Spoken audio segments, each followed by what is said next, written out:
Boa tarde. Nós somos o grupo 8, composto por Arthur Lourenço Ferreira, Carolina Freitas Amorim, Eduardo Oliveira Silva, Graziele Torres Laurindo, Mariano Camoto Del Mato e Thaís Cristina Batista Pinto. Nós vamos apresentar o nosso relato, A Visita ao Museu do Artista Arthur Bispo do Rosário. Em decorrência da pandemia de Covid-19 e do modelo de ensino remoto, nossa observação teve de ser online. Contudo, queríamos que a nossa experiência fosse o mais próximo de uma experiência presencial. Então, decidimos que a nossa observação seria dividida em duas partes. Ao analisar uma obra de arte, a primeira coisa que nos chama a atenção são os aspectos visuais. Qual é o objeto? Qual sua funcionalidade? A partir disso, memórias são evocadas de nossa experiência de vida. E isso cria uma primeira camada de significação subjetiva. Contudo, quando visitamos o museu, somos expostos ao contexto histórico de produção das obras e à história de vida do artista. Isso cria uma nova camada de subjetividade, que traz mais profundidade para a nossa interpretação pessoal. Portanto, decidimos que iríamos priorizar todos esses aspectos em nossa observação, para tentar reproduzir como a subjetividade é criada no momento de observação. Portanto, considerando os aspectos que priorizamos na observação, falaremos um pouco sobre a história do artista. Arthur Bispo do Rosário nasceu em Sergipe no ano de 1909. Ele teve sua trajetória marcada principalmente pelo seu tempo passado no hospício, onde foi internado no ano de 1938 até seu falecimento, em 1989. Sua internação no hospício da Praia Vermelha e depois na colônia Juliano Moreira, sob o diagnóstico de esquizofrênico paranoico, foi dado logo após ele ter falado que era aquele que veio julgar os vivos e os mortos, no momento do juízo final. Revelação essa que surge quando se vê descendo aos céus, acompanhado de 7 anjos, momento que foi bordado em um dos seus estandartes. Após 7 anos de internação, Bispo teve a revelação por meio das vozes que constantemente se comunicavam com ele, de que chegara a hora de representar todas as coisas existentes na Terra para a apresentação no dia do juízo final. A partir desse momento, Bispo do Rosário se tranca por 7 anos em sua cela e começa a produzir sua arte, que para ele não passava de um trabalho que a ele fora destinado. Seu trabalho consistia de bordados, composição de objetos da vida cotidiana como se estivessem em uma vitrine e outras peças que confeccionava com o objetivo de representar o cotidiano da vida dos indivíduos para a apresentação no juízo final. Arthur Bispo reutilizava materiais descartados em suas obras, como por exemplo as linhas dos velhos uniformes dos internos, as quais utilizou para fazer os bordados de seus estandartes e seus tecidos. Sabendo agora o contexto de vida do artista, podemos entender com mais profundidade o objetivo de produção da obra escolhida para a observação. O manto da apresentação expõe registros bordados da vida do artista que comunicam a sua história. São a linguagem gráfica que dá forma visual à narrativa de Bispo. A obra proporciona o impacto visual e ascensão a algo de caráter mítico e enigmático, devido à sua magnitude, despertando sentido e usufruto em quem a vê e contempla. A mesma traz, em sua área, uma profusão de bordados, como símbolos, palavras, números, letras, entre outros elementos.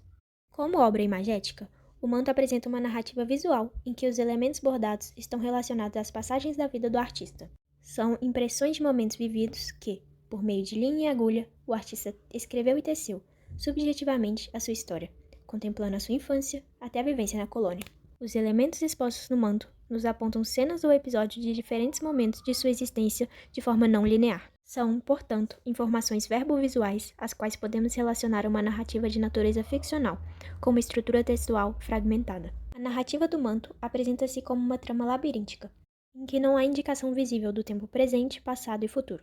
Porém, por meio de um processo associativo, nos é permitido, de acordo com a leitura dos bordados e o contexto de vida do artista, propor interpretações e construir relações na busca de um desvelamento e uma compreensão. A narrativa de Bispo é construída de forma solitária, mas é proveniente de uma memória coletiva, ou seja, é constituída de experiências referentes à religiosidade, à tradição da cidade de Japaratuba, como funcionário da Marinha de Guerra e como interno da colônia Juliano Moreira.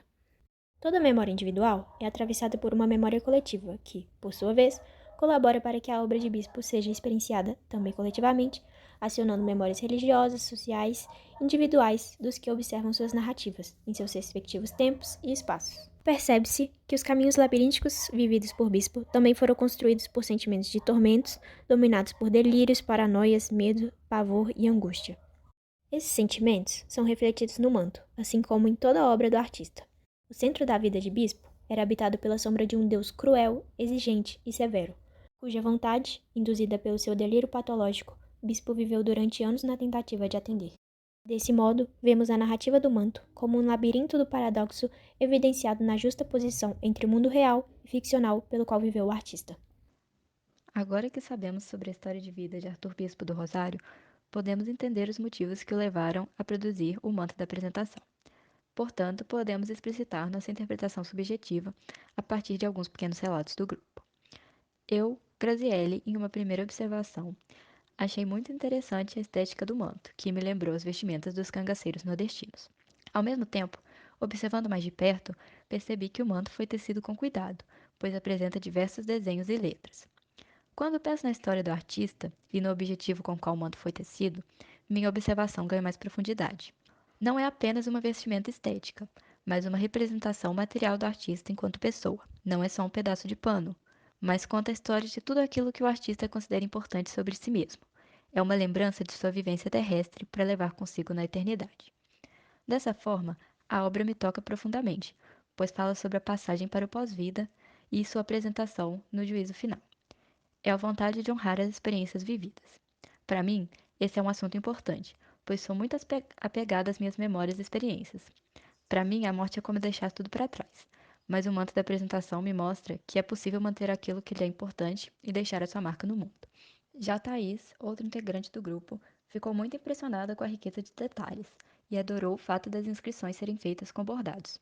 O trabalho de costurar é árduo, incide do risco, da rasura e do fragmento, o que torna costurar a si próprio algo difícil também, entretanto necessário. Depois que ela soube sobre a vida do artista, admirou ainda mais a criação. De toda forma, o espírito dele está presente ali.